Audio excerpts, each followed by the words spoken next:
Tuesday today, it's Rob from Tetrakey, and I wonder who's going to come and join me on this Facebook Live.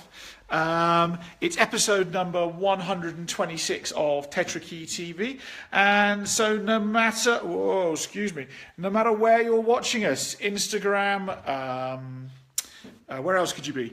Facebook, YouTube, welcome. I hope you're having an amazing day.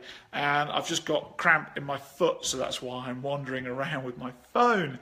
It's busy in the Tetrakey world at this point in time. Mark is on holiday, Lake Como in Italy for the European summer. I'm in Johannesburg, South Africa, and just registering our new business in Seattle. And filling in US immigration visa paperwork so that we can get all that set up and we can start launching further across the US. So busy. I want to talk to you today briefly about, is your business still relevant? And some thoughts about that, and some experiences I've had with a customer and a client yesterday, mentioning no names, but they've said it's cool for me to talk about because it's really important and really relevant. And I want to also hold up a promise. I promised Josh Askew of Waterflow Canoeing and Kayaking, I think it is, in Vancouver, Canada, that I would talk about capital expenditure into marketing versus buying stock and products for his retail outlet. And I promised Josh I will do that tomorrow, being Wednesday. And so here's the thing. Is your business still relevant?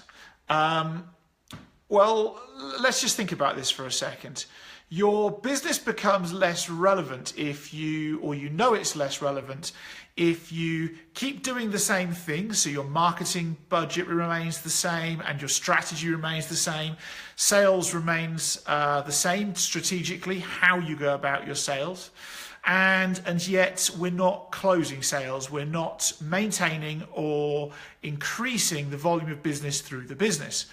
That would generally indicate that your business is on a decline, and therefore it's not meeting the problem of the consumer in the way which the consumer wishes for it to be met now. Therefore, it's becoming less relevant. And so there's a really good series of questions to ask yourself to start with around your own relevance.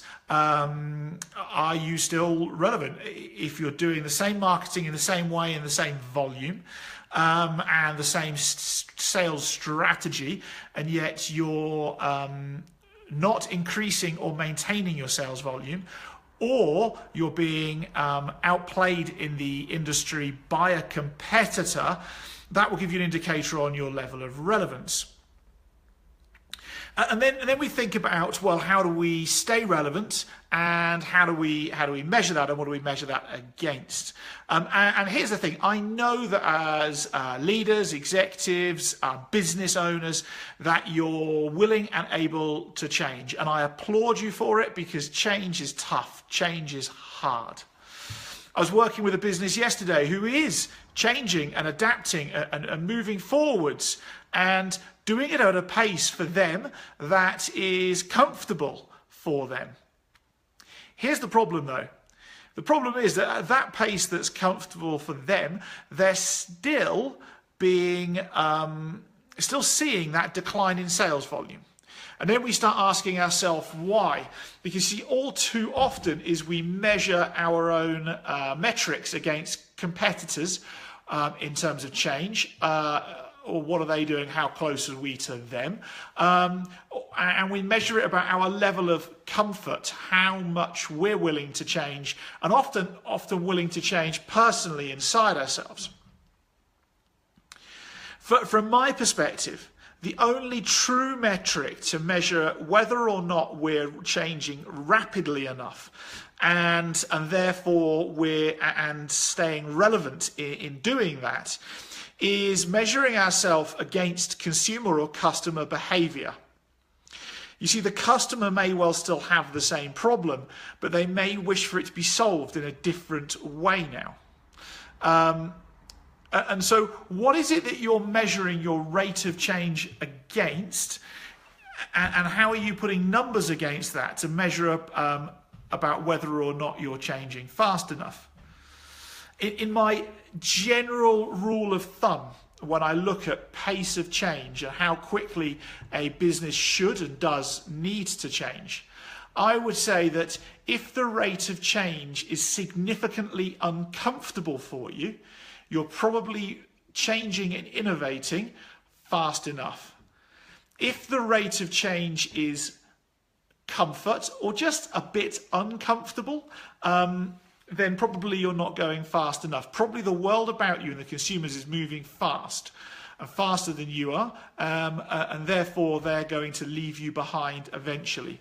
Now that might not happen in the next 12 months, but if you're moving, your business is innovating and moving and changing at 50% of that of the consumer, eventually the consumer will be so far ahead of you that you will become completely irrelevant. And you won't see that in the short term, but you will see that play out in maybe 2 to 5 years. So have a think about that. How well do you know your customers? How well do you really, really know what it is they want and how their thoughts are playing out?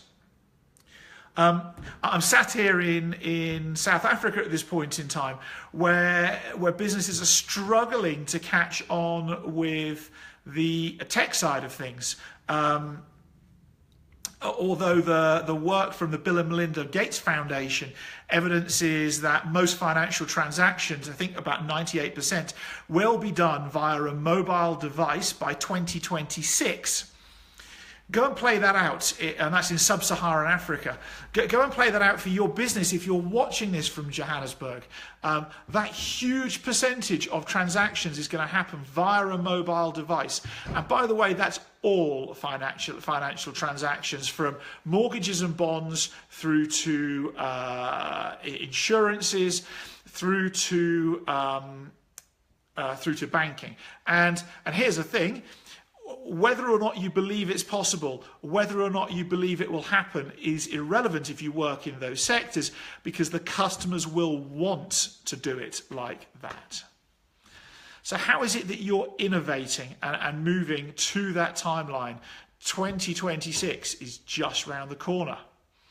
So there's my thought for the day. How fast are you innovating in order to make sure your business is relevant? Have a great day further, and I look forward to speaking with you tomorrow when we're going to look about investments in our businesses and what to spend on what, in particular the difference between buying in stock and marketing. Stay well, stay awesome, and I look forward to seeing you soon. Bye-bye.